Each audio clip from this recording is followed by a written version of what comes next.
cinematography panel, right? You're not, yeah, get out. So, or stay. Yeah, and also as we learned in the sound panel earlier, you know, silence all cell phones, good stuff like that.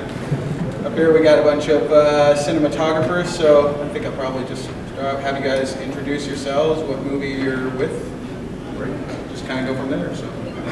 Hi everybody, my name is Jeff Moore. I am director and DP for the web series Gamer Chick, and I was writer-director, but not DP for a short that screened yesterday, but that doesn't matter because I wasn't the DP. But it was a good film anyway, I promise. But yeah, Gamer Chick is what I'm here with for this year. Hey guys, I'm Brent Jepson. I shot Witchfinder, which actually it played last night in the Supernatural block, so sorry you missed it. We can talk about it today. I'm Colin Clark. I'm filling a seat. I was the director on Witchfinder. I am Michael Noir. I am the writer, director, and cinematographer for the movie Burdens, which is playing in here tonight, and hope everybody is able to make it. So. In this room? Yes. Shut that door. Convenient, you know. Hang out here. Yeah. Stay, right? Yeah. Stay here till 8 o'clock. Exactly, yeah. No, well, maybe grab a snack or something, but yeah. And my name is James Banaghetti, cinematographer on a couple of movies shown here. I did Cell, which is in the action thriller block, which is tomorrow evening, as well as post-apocalyptic zombie shotgun madness. It's as absurd as it sounds, as well in the horror comedy block. So I guess we want to just kind of start. We're just going to kind of lead the conversation, honestly, to you guys. Got one more. I'm waiting. Sorry. Yeah. I'm digging the shirt too. So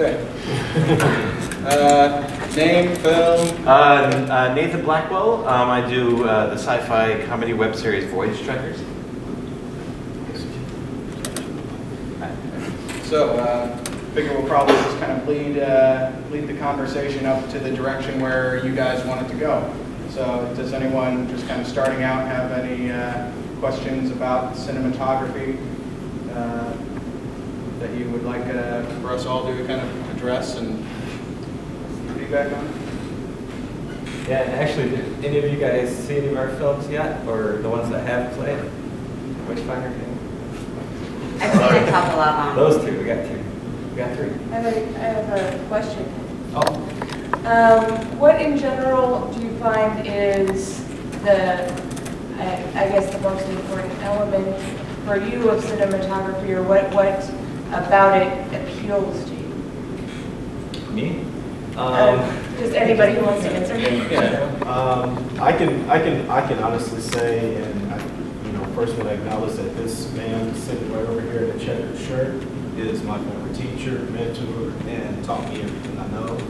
And he's like one of the most fantastic cinematographers in the world. But the one thing that he really taught us was that lighting. Lighting is key in anything that you're going to shoot. It is instrumental. So if you are a cinematographer or even a director, having a good lighting person is really going to be extremely helpful in getting that right look, that right feel for your film.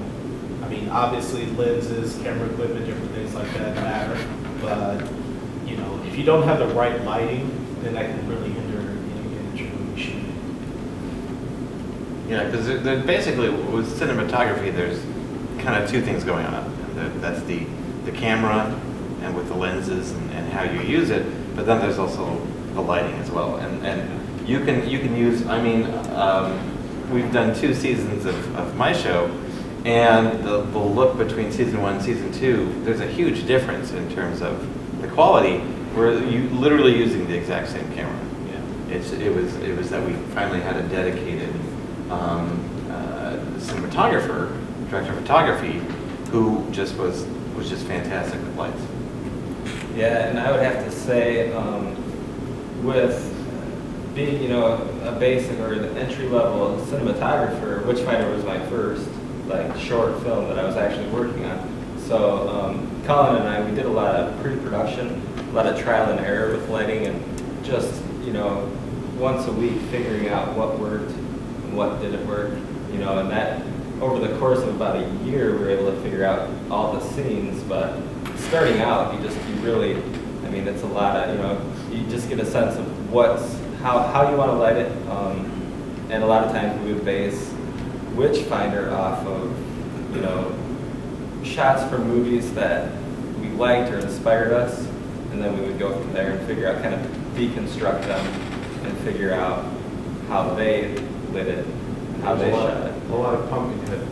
A lot of Pumpkinhead. That's true. Yeah, no, I've heard one of the best ways to kind of figure out how to really do lighting very well is to take a scene from a movie that you really, really do enjoy. Something hopefully that's not done all green screen and therefore more animation than it is actual live environment. But yeah, to take a look, see exactly where, you know, the lighting is coming from, kind of study it. You know, like if you want your character to look more sinister, maybe put more of a key light over the top of them so that it creates some shadows underneath their eyes, makes them, you know, just look a lot less trustworthy. Things like that, kind of try and tell the story through the lighting as well. So yeah. That's actually the part of the art of cinematography that drew me to it, was the idea that you can, by making very subtle adjustments to your setup and to what lights you're using and how bright they are, where you're pointing them, where they're coming from, you can make some pretty neat sort of character choices artistically. You can tell a story without anybody saying anything, and I love the idea of that puzzle. Just having so many pieces that you can put together in an infinite number of ways to create any number of stories. I think that's really cool. That's kind of, you know, my entry from a director's standpoint, you know, that, you know, the art of cinematography, just being a visual person, that's the way that, you know, that's your eye into the movie, you know, and I can always tell, you know, it's like if it's done well, that's what makes something actually seem like cinema, you know. It's like other things look like, you know, not necessarily found footage, but, you know, there's you go from home video all the way up to, like, you know, something that's, you know, really well shot, you know, the camera movements and all that camera placement, it really reads as like this is a movie. Right.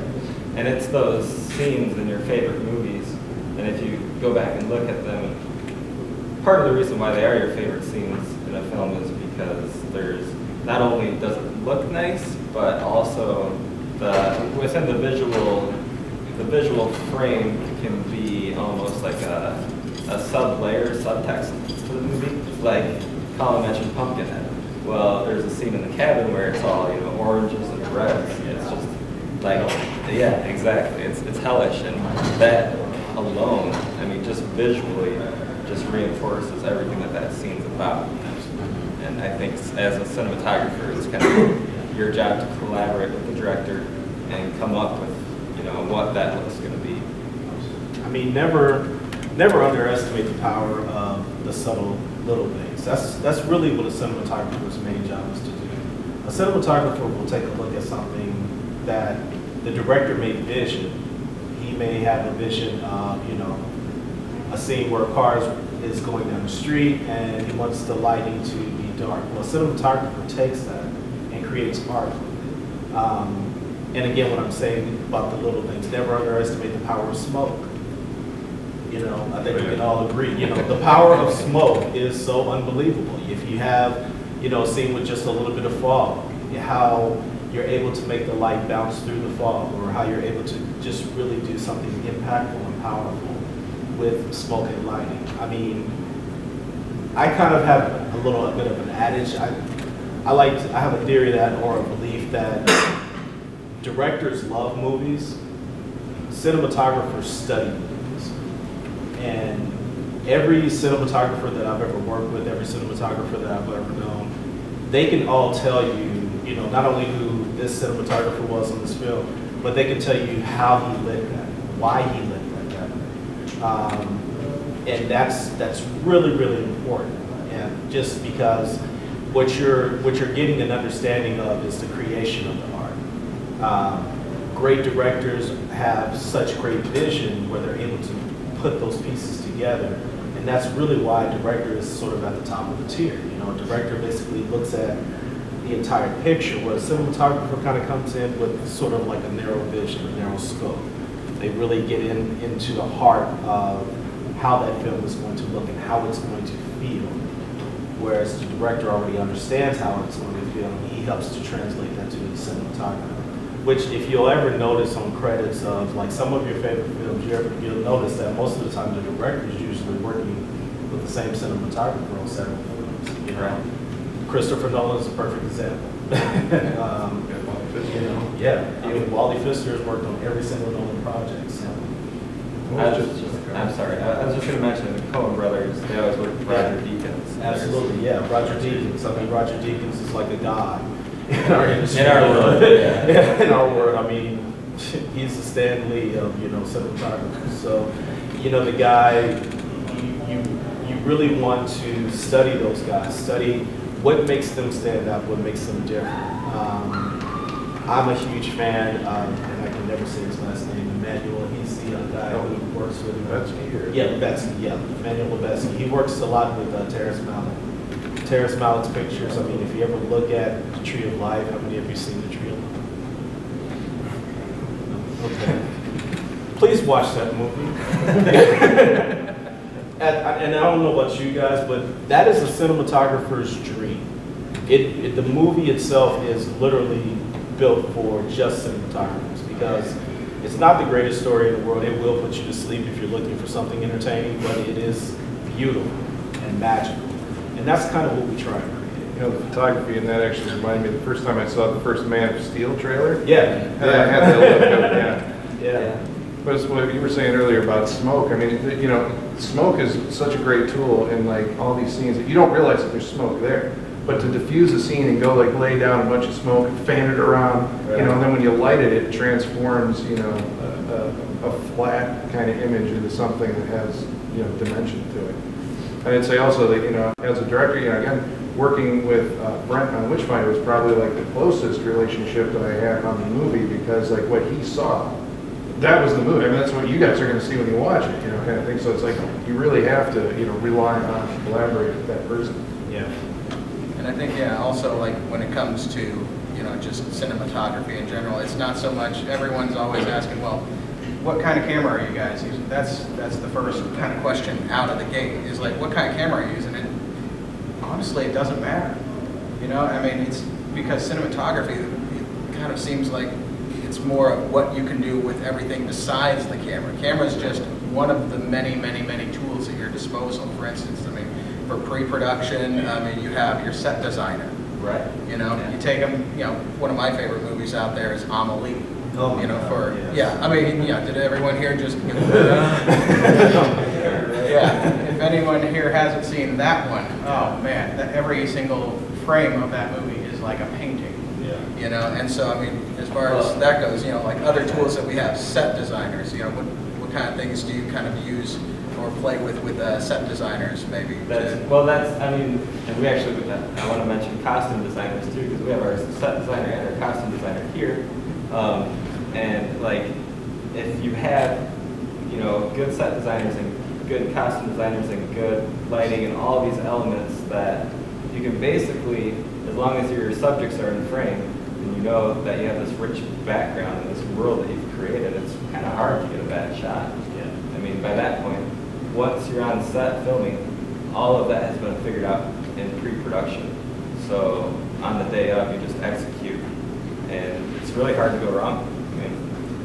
It's kind of one of those situations where, you know, it's almost impossible to make a bad film if you have the right team. It really is. I mean, you can have awful scripts, you can have, you know, awful directors, and then, you know, of course, you're going to have an awful film. But, you know, if you've got the right team together, if your script is strong, and you're a cinematographer who knows what he's doing, understands how to put things together, I guarantee you every single time that film is at least going to be beautiful. So you can always walk away with the comfort of knowing that with the right group of guys or the right team of, you know, of people that's putting your production together, that's always going to hold strong. That's always going to hold strong. So, yeah, I mean, set design is a very key, integral part of that. I think there's nothing scarier in the world for cinematographers than walking into a set for the first time. You have to shoot it in less than an hour and it's white walls. Yeah. That's the worst. Now there's you can throw whatever kind of gels you want on that wall, but it's still going to look like a white wall. It's going to be a white wall. Right. Yeah. Oh, man. Well, and that's something that we like, and Colin, we've had a lot of conversations about this. That was something that we definitely wanted to stay away from. With Witchfinder, we always wanted to make sure that between our actor and the background, there's a lot of depth and a lot of stuff. You know, it's all going to be out of focus because, you know, if we're using shallow depth of field where just the subject is in focus and then your background's all blurry. But we just didn't want that background to be like a white wall of somebody's apartment, you know? I mean, we always wanted it to be interesting. And again, that's where, you know, your set designers come in and stuff. And yeah, that's what we executed. Also, ours is a period piece, so we couldn't really rely on, you know, modern day. We had to be ambitious. We had to find historically accurate locations. So I think all that brings more to the production value. Yeah, and I mean, pretty much once you have a decent set, you know, you have a good set design, you got an area with some depth. What do you like to do lighting-wise to really kind of help draw that out? Well, and again, I think it's you know, watching, having references. For us, it was some of our favorite scary movies, and just deconstructing it and lighting it. And actually, I'll just come clean with Witchfinder. We shot it with clip lights and like bug lights, which are like these orange bug lights, and like CFL. So everything was like bottom of the barrel budget. I mean, we got away, you know, with going to the hardware store and lighting it. But I think what you see on screen, had I not just told you all this, you would have never guessed that it was, you know, shot with bug lights. But it's just being creative, you know. I mean, we're obviously not a big Hollywood system. It's not a big, huge production. So yeah, it's just figuring out how to do it. I don't know if that answers your question, but it's getting that right, you know, move based on My approach when I'm looking at a new project, and this, now that I'm trying to put it into words, it seems almost silly, but there's a reason. There's a reason that you learn a 3-point lighting setup like day one and lighting one, because it works and it gives you a well-lit subject. So usually what I'll do is I'll approach it with, this is how I would light it in class. And now, what am I going to take away? What am I going to move to make it more interesting looking? I like this key. It's perfectly placed. Throw it out.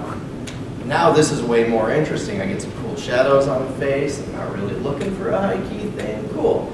I always start with, this is how I would light it if somebody were assigning me a project to light this scene. And now I get to figure out what other pieces I put in to make it look more interesting. And especially if you have a lot of stuff. If you have a good production design and you've got stuff everywhere, you have to slash some light across it somewhere. You just spill a little, just a little pool of light somewhere back in the back so that you can actually see some of that stuff. That makes a huge difference.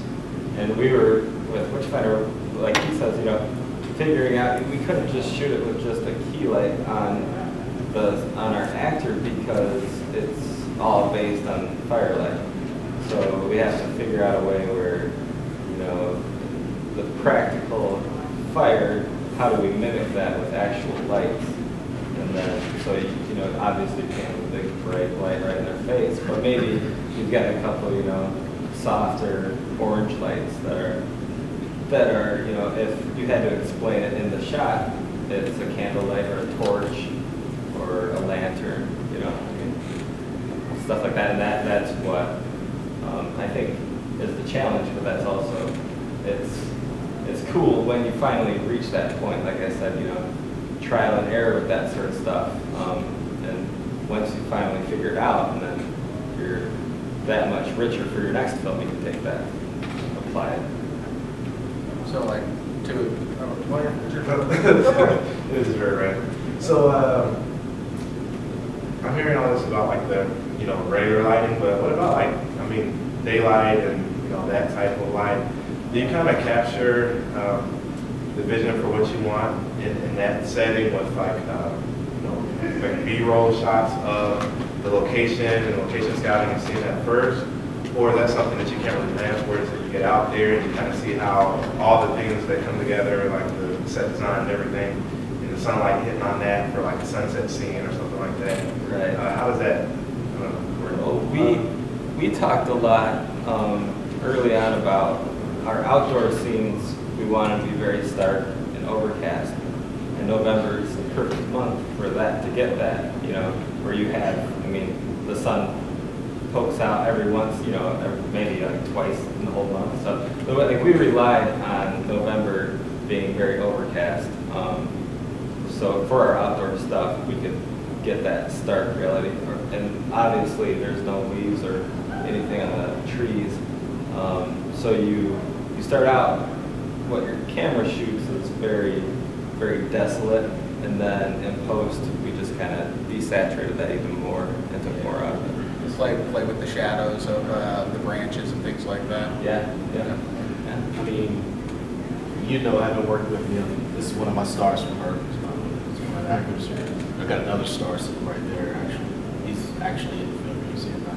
But you guys know from having worked with me on set, one of the things that I like to do, I'm a big fan of scouting locations. I will go through a location and I will take as many pictures as possible, all different areas of how it's lit, different things like that, so that I can get sort of a concrete idea of what it is that I'm going to be shooting. That is not uncommon at all. It's not out of the ordinary.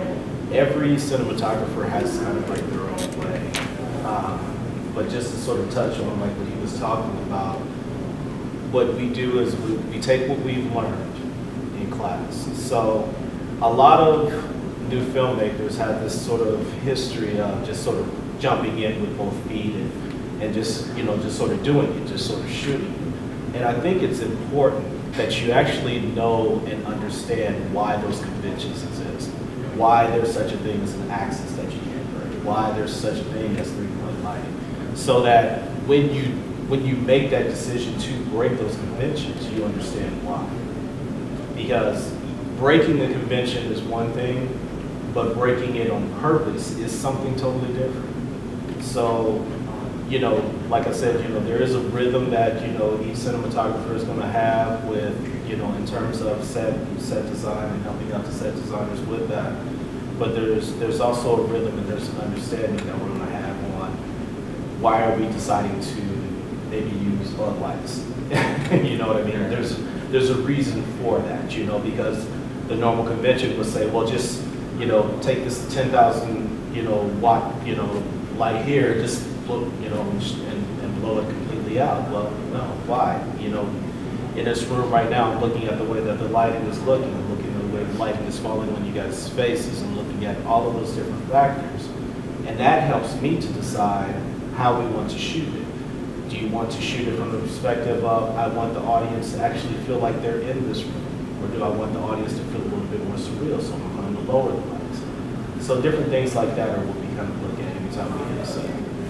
And going back to like the rules as a cinematographer, like if you don't understand that you're breaking the rules, your audience will notice it. Yes. They might not, know why it doesn't make sense, but there's something off about it. And I think that's just, it's gonna downplay your film, you want everything, you don't want your cinematography to stand out, and like call attention to itself. Not in those ways anyways. Yeah, most of what these rules are, they're not necessarily like best practice. Like they're all meant to kind of make sure that you're not confusing the audience visually. And so what he was talking about, like the 180-degree rule, is that if you shoot someone and they're looking this way, and then if you, Well, here, we'll set yeah, it up. Yeah, there you go. We'll set it up. okay, so we have a shot of him, here's the screen, and he's looking this way, and you cut to someone he's talking to. If that person's also looking this way, then it's like, what are they watching, like a boat out of a window as they're talking? It doesn't look like they're actually talking to each other. So he's got to look this way. So he's got to be like that. So that's the whole 180-degree rule, is that there's a fake line between them, and the camera can't cross it. So that's how you kind of do it. So he's looking that way, and then for there, he's going to be looking that way. I can't cross that fake rule. So, And then if you set your cameras up so that this is my shoulder that I'm talking to him with here, Right. and I want to put my camera on the other side of his shoulder there. It is literally like a die-hard rule. Now, there are filmmakers who have broken, but they knew why. And They you can understood. sometimes reset it too. Yes. Like cut to the shot of the water, and then now you can change kind of things. Well, yeah, and there's also some points like, in different conversations, like, I mean, there's literally this line that you can't cross with them, like, you guys facing each other. Sometimes, he's the more dominant one in the conversation, so the camera stays on your guys' side. But if sometimes with story, you can actually, once everything starts going, he starts to become the more dominant one. So it's still holding the same shot.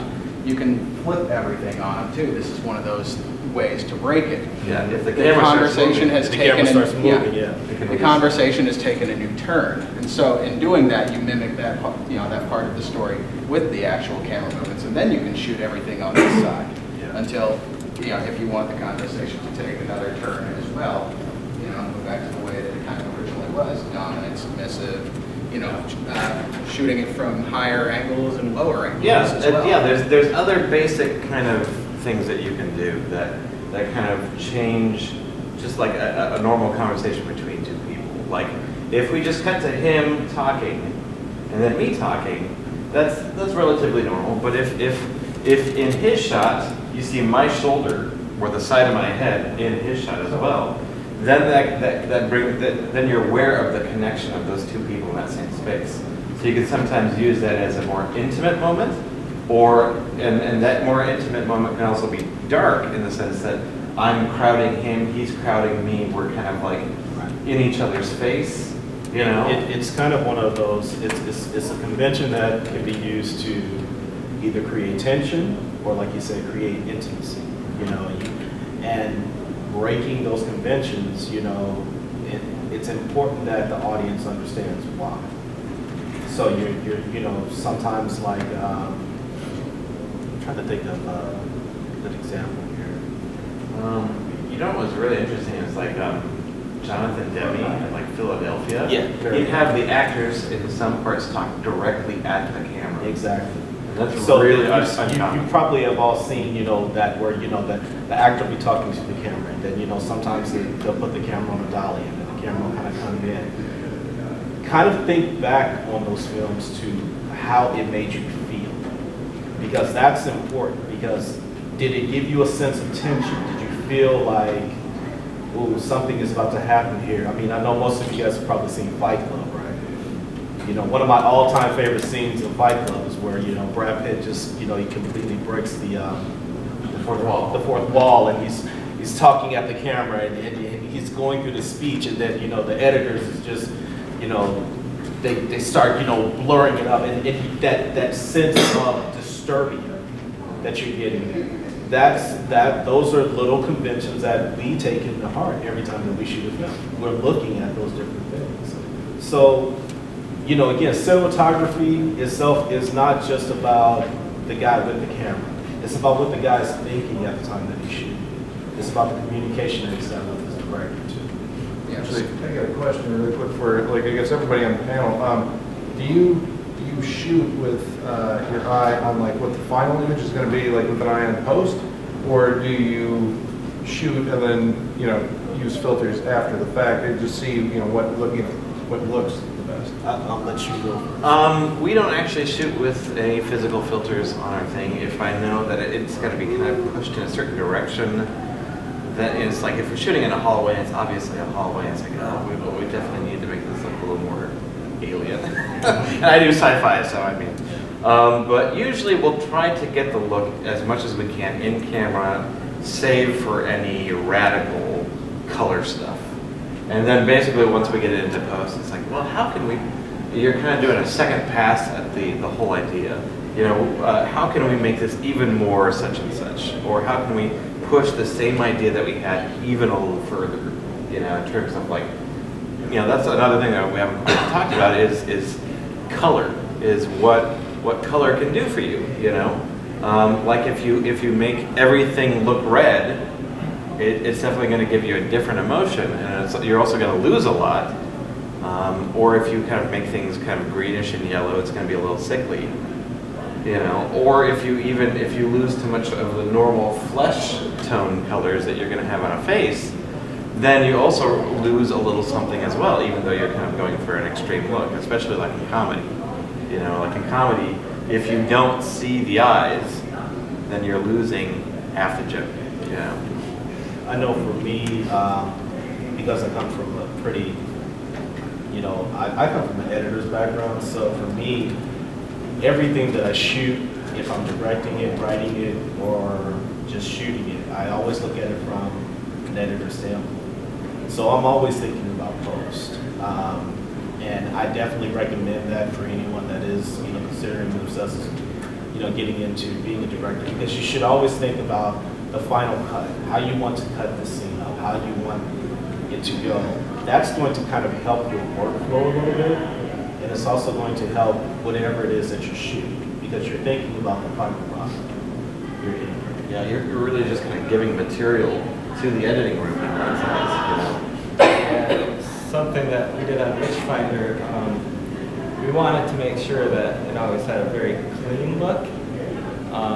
So we shot it almost overlit for the scene, and then, because we had conversations about this, where we took it down in post, but we always intended to do that just so we didn't have to shoot it, you know, in these low light situations, and because you lose so much detail. Yeah. And we knew that when we were putting it out there, you know, obviously digital, but also Blu-ray, we wanted all of that to show up, all the detail in the face, and you know, the facial expressions, everything. So yeah, everything was kind of overlit, and then in post we brought down. But again, it's something that with your director, you talk about that, you plan that out in pre-production, so that when you're actually shooting, like, it's not even a question. Just Lots of testing. Yeah, Yeah, because you know what you're going for, and you just kind of have to work back. We're going to see what it look like after. true. That's a great point, and that's sort of how I end up approaching a lot of my work as well, is what are we going to have to do with this? And how are the decisions that I'm making on set going to affect post-production? I'm also a visual effects artist, so that's always in the back of my head. I do a little bit of editing. I do enough to know that I'm screwing my editor if I do something that he's not going to like. So if anything else, it's sort of a mental checklist that I kind of go through. It's what is this thing that I'm about to do going to do to the film in post? Is it going to be worth whatever small gain I get on set? Is it going to be this really beautiful thing that they're just going to love and not really have to mess with because it might be worth it? Or am I making tweaks that they're going to have to deal with later on that are going to make the process more expensive or longer when maybe we don't have the time or money to do that? And I think experience and test shooting and doing other similar types of projects ahead of time will give you kind of those answers. You'll know because you will have done it and it either worked and you were awesome, or it didn't work and you'll never work with that editor again. That's a lesson you learn, I guess. Yeah, I mean, when it comes to actual productions there, it's like, as a DP, you want to try and get it as clean as possible to the editors. Because, there's thousands upon thousands of different filters that you can throw on it in post to give it any one of just a million different looks. But if your scene is tinted red when you guys are pulling it in, because, well, yeah, white balance this way, so that, you know, we wanted it red because it would show the emotion of the scene. It's like, well, that's great, but what if the director wants it to be blue? You know, it's like, yeah, you know, it looks good. You know, it's gonna be red. There's no way to, I mean, you can have a guy who's really good at color correction, but he won't be able to get it, you know, to the exact specs that, you know, maybe didn't quite match up from the pre-production meetings.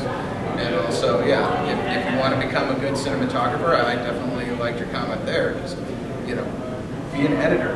You know, sit in there and take a look at the shots. See what kind of shots people are getting. Learn from their mistakes. You know, I mean, Never, ever, ever insult you. yeah. There's nothing worse that you could ever do in your life that will make your life more miserable as a filmmaker than making your editor miserable. So there's a reason why they smoke so much. There's a serious reason for that. I will say that, and we actually talked about this at our Indiana Filmmakers Network meeting. I swear, every time I hear the term, and I'm going to say it again. Oh, don't do it. Don't do it. There's a term. We'll fix it in post. I don't ever, anyone that's in this room, I don't ever want you to say that ever in your life. Okay? Don't sit there and go into a film and then you're looking at a shot and you're like, we'll just fix it in post. No. Work on that shot, especially if you have the time available to you. Get it right on, you know, the raw image, so that way, again, save your editor. I'm telling you guys, the editor is, you know, if the director is the brains, the cinematographer is the heart, the editor is, you know, I don't know, the liver, I don't know. He's a functional part of I would say the editor is like pretty much the rest of the body. Yeah, I mean, he's like the rest of the body. I mean, you really cannot, I mean, you can have the greatest, most beautiful footage in the world. You can have a story that is amazing. You have special effects that no one has ever seen before. But if it's not cut together right, I promise you, it will be your nightmare. It will be completely your nightmare. So yeah, save that. Eric Hovis, also a filmmaker. I'd like to add something about the importance of wide shots. You know, especially low budget in features and things. I noticed there's you know, people have close-up shots, mid shots, but it's so hard, especially because you can't pay for, you know, $1 million sets, you know, or giant CG graphics to go out for wide shots where you see the entire landscape. Gary Marshall, when he directed Pretty Woman, you know, and some other stuff. He on the Lot show where they're, you know, judging filmmakers' work, he said, you gotta go out for the wide shot, because if you stay in the close-up, you know, they'll give you $10 to make a soap opera, and you go out for a wide shot, they'll give you $10 million to make a feature. Yeah. And Spielberg said, I always get 4 or 5 master shots, which are just big wide shots, because it shows so much more geography. It shows where the characters are in relation to each other, you know, and I think that's a big part of why Spielberg is Spielberg, is because you can understand what's happening, yeah, you know, with the scene, you know, just from those images. What do you guys think? Wide shots, establishing shots, yeah, they definitely bring you into the scene. Yeah. You know, it introduces you to the communication world. too. You know, it's like you understand where you are, who's in that space. And one of the Spielberg does, the things that Spielberg does with those like moving masters that continue, is that he's allowing you to look at who you want to look. He's allowing you to kind of be the editor. This person's talking, and then you look at this person. Oh, have that person react. So some of the times that he does these long, you know, like dialogue shots just with 2 people and doesn't cut them up, is because he wants you to see what you want to see. He wants to allow you to kind of be the editor in those specific scenes. And then on the flip side of that, also never underestimate the power of an extreme close-up. There's a lot of power in getting, you know, very, very close, you know, tensional shots, you know, on a person's eyes, on a person's, you know, nose, if they're sniffing something, you know, because think about the impact of, like X-Men, X2. You know, when Wolverine's walking into the kitchen and he starts sniffing. Now think if Bryan Singer had just closed in on his nose, just those little nostrils, just sniffing, then you would have immediately gone, okay, he's smelling these people walking around here, not just mimicking it, he's smelling it, and you know that, so you start sniffing too. You know what I mean? Look, you know, films where you're seeing people eat, you know, and they're just they're tearing into it, and sometimes it's like really, really gross looking, but at the same time, you're kind of like tasting it. You're getting into that. And that's kind of what we do as filmmakers. We want to immerse you into that because, you know, 90% of the reason we go to films is for immersion. You know, they're cosplay players, we got Harry Potter fans back there. They're here because that is a world that they appreciate. It's a world that, you know, that they can imagine themselves in. And what we do as filmmakers is try and bring that world to life. One of the things about wide shots is like when you look back at like, you know, the big epic film, you know, like the Ben-Hurs and the Lawrence of Arabia, so like they would play like entire scenes out like in wide shots, sometimes without really cutting into those, you know, super close-ups. And those guys were shooting, and this is back before video tap, so those guys were like looking through a viewfinder, right, and do that. You know, some little guys like spec on the screen, and you know, on the big screen, it's, you know, it's perfect. I think, you know, some of that might be because we have video tap now. It's like everybody composes for the television screen, so we got to get in closer. You know, everything starts to look a little bit like television, and you don't have that like the wide canvas, you know, the used to. It gives your audience a chance to breathe sometimes too when you're having, you know, a crazy action sequence. I mean, you know, like Ben-Hur, you know, I mean, yeah, the wheels of the chariots just, you know, real close up, you know, one of them's getting cut down, guy getting run over, cut up to a wide shot. Give people a chance to breathe. You know, they're seeing guys getting run over. You know, I mean, yeah, it's intense. You know, and if you stay too close for too long, right, you can almost just, you know, you can smell the retinas of people's eyes just burning away because they can't blink. They're waiting for their chance to blink and they don't get it. Kind of on the flip side of that, the wide shot versus the staying in close, like action movies, fighting movies, martial art movies, Bruce Lee movies, they never really did a whole lot of close-ups. They just kind of stayed back and watched the actors go. You got to see everything from the head to the feet moving in connection.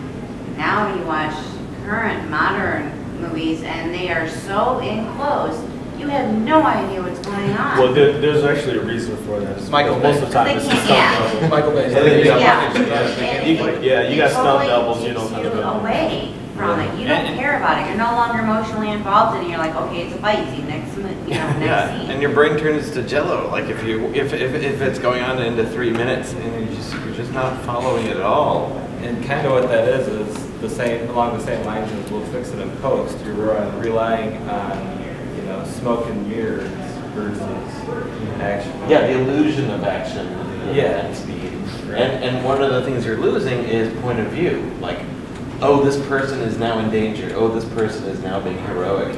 When you cut too quick and you're too fast with it, you kind of are losing the cause and effect of what's actually happening. You're just basically, oh, this is exciting. Yeah. You know, you're losing kind of the story, and I mean, you want to, you know, with wide shots, kind of the importance of a wide shot, and this is especially for you guys that, you know, are, you know, just coming in, or, you know, you're making short films or small budget. Here's something to really, really consider why a wide shot's important. It raises your production value. I mean, if there's no other reason to really like get up on top of a pickup or get up on top of your truck or your car or something and put that camera on, you know, some sticks and get that wider shot, is so that your production value can just go up just a little bit.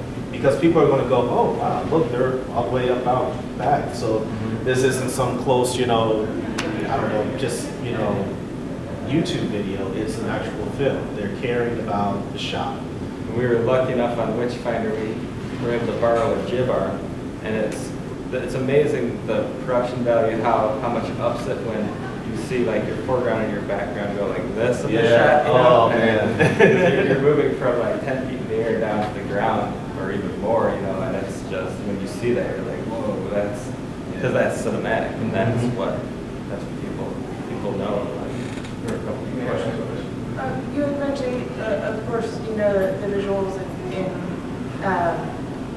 movies like Harry Potter, or, you know, how do you deal with a situation where something is inspired by a narrative that's just so richly populated on its own, or a script where the writer has a very, very clear vision of how you see everything, but then as the cinematographer, you have to reconcile, you know, how the director sees it, how you see it through the lens, and populating all of that sort of loaded narrative into what you see on the screen.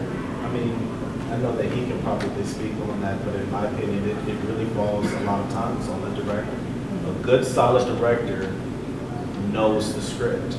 They know the script inside, outside. They know they know the detail about, you know, characters' hair. You know, they have a clear understanding of that. And most of the great, you know, and really solid directors do. I mean, did you Yeah. understand? Well, I mean, it's a little bit of a collaborative process, you know, just, you know, working with your, you know, costume designers, production designers, and all that to actually look and then decide that this is what we're going to do. But I think, you know, it's like you have to work, you know, as a director working with the cinematographer for your storyboards, because that is when you're visualizing it, you know. It's like, so the two of you have to work together and say, like, this is, you know, how we're going to capture that world, how we're going to populate it. You know, we both people, so we agree on this, and this is the frame that we're going to bring to life. You know, Sorry. I was going to say real quick, is that something that you're saying that both of them will work on from the storyboard? Like, is that strictly, I'm sorry, I'm Well, into this, so. yeah, no, with us, I mean, we were always working on, it was always collaborative. Okay. From the written word to the storyboard to, you know, what ended up in the frame. Yeah, it was both of us. I know for me with Burdens, I mean, it was pretty much based off of a comic book. So it was a comic book, luckily, that I created. So I was actually directly involved with my storyboard artist. You know, I had a great team of storyboard artists at my school. I had, you know, so we were directly involved with the look for each character, and then we were directly involved with the look on making the decision for the costumes. Those costumes, we were like, oh, well, okay, no costumes at all. Let's just go with something different. So it's, you know, it's just depending on who the director is and how involved they want to be in their actual vision. A lot of that also too has to do with, it's really just a collaborative effort. I mean, if you've got great producers, you've got a great, you know, if the writer of the book per se is not the one that wrote the screenplay, then the writer of the book is working directly with the person that wrote the screenplay in most cases. You know, so they're all, it's just one big collaboration. And I mean, as cinematographers, most of the time, you know, we'll take our direction from the director. If the director says, you know, no, we gotta go up high, and the director's like, well, I really want to go down low. The director says, we go up high, we're going up high. You know, and that's kind of how we go with it. One of the ways I like to approach that is to consider my job as the cinematographer to be, my entire responsibility is to evoke some sort of emotional response in the audience, right? So my job then is to figure out the best way to do that. If there's this richly populated world where conceptually all this stuff has been created, I don't care. I don't know that. That's somebody else's job. I don't put the stuff there. If it's this other thing, they're going to handle that. Show me what it looks like, and I'll figure out how to use that, plus what I know about the conventions of film and the rules that we follow, and why they do what they do, and how those things create responses. One of the most common questions I will ask a director that I'm working with is, how is this person supposed to, how are we supposed to feel about so-and-so? If we're supposed to like this character, then I'm going to plan accordingly. If we're supposed to hate them by the end of the scene, then I'm going to shoot it differently than I went the other way. It's all about emotional response, and it's about making sure that the resources you have available to you, whether it's a big expansive thing, or if it's really stripped back and sort of private and intimate, finding the best way to tell that story to get the audience to feel the way we want them to feel is really what our responsibility is. Yeah, we're not supposed to just be a fly on the wall, just capturing everything that's going on around us. That's reality TV. And there's a lot of guys who really do kind of have that mentality, courtesy of just the entertainment industry being flooded by that style. everyone now, it kind of seems, is more forgiving of poor camera work. You know, I mean, pop zooms, just zooming into a subject really quickly, you know, instead of, you know, like really appreciating a nice jib move, a nice ollie move. And, you know, even though amateur filmmakers overuse it from time to time, there's also like the vertigo effect, you know, where you're dollying in as you are already zoomed in and you start zooming out. You know, every amateur filmmaker wants to do that shot, and they'll just throw it in for no apparent reason whatsoever. My favorite is the Dutch angle. Dutch angle. Oh my God. Yeah. The Dutch angle for the faces is basically, was it Hitchcock? Dutch angle, yeah. Hitchcock's used it. I mean, you had like the Third Man, Carol Reed. Yeah, Third Man. You know. So I mean, it's basically a shot where to create tension, you'll see the camera sort of tilt just a little bit. So it's a normal, you know, just it's a little bit of tilt. Used sparingly, used well, it really does what it's supposed to do. Oh, the great example is the villains from Batman. Oh my God! Like the old TV show where they're always panning and the camera is just tilted. It doesn't move; it just stays there. Yeah. But they're like, you know, at this weird angle. Well, Joker, what do you think? I see it used a lot on American Horror Story, that show, where they have like these moving, you know, canted angles, where it's just that whole show makes you feel unsettled and, you know, just untethered, because the cameras are like never just like head on. They're overhead or sideways, or they're doing all sorts of. But I have literally seen that. Now, you heard what we all said. Now, we've described basically tension movies. We've described films that, you know, create that sense of disturbia. I've seen that used in comedies. I've seen it used on YouTube films. I've seen it used in musicals. And it's like, are you serious with the Dutch angle right now? I mean, it is unbelievable. And it's like you said with the vertical. People use the vertical thing so much because it's a cool effect, and done right, it's done well. Yeah. But you have to know when. And that's kind of one of the things that you guys should probably think about as filmmakers.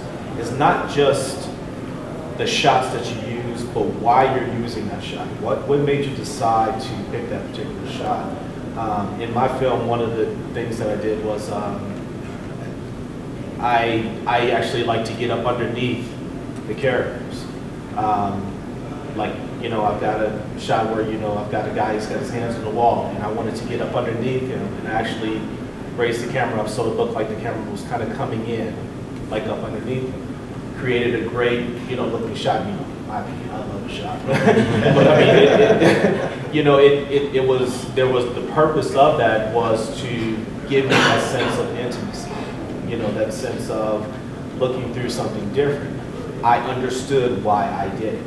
You know, I use a lot of up and down, which is something that Hitchcock did a lot of. Like, if you ever watch Psycho, you'll see basically a Psycho, you know, or was it when he was on the hill and then the girl, or it was the detective, right?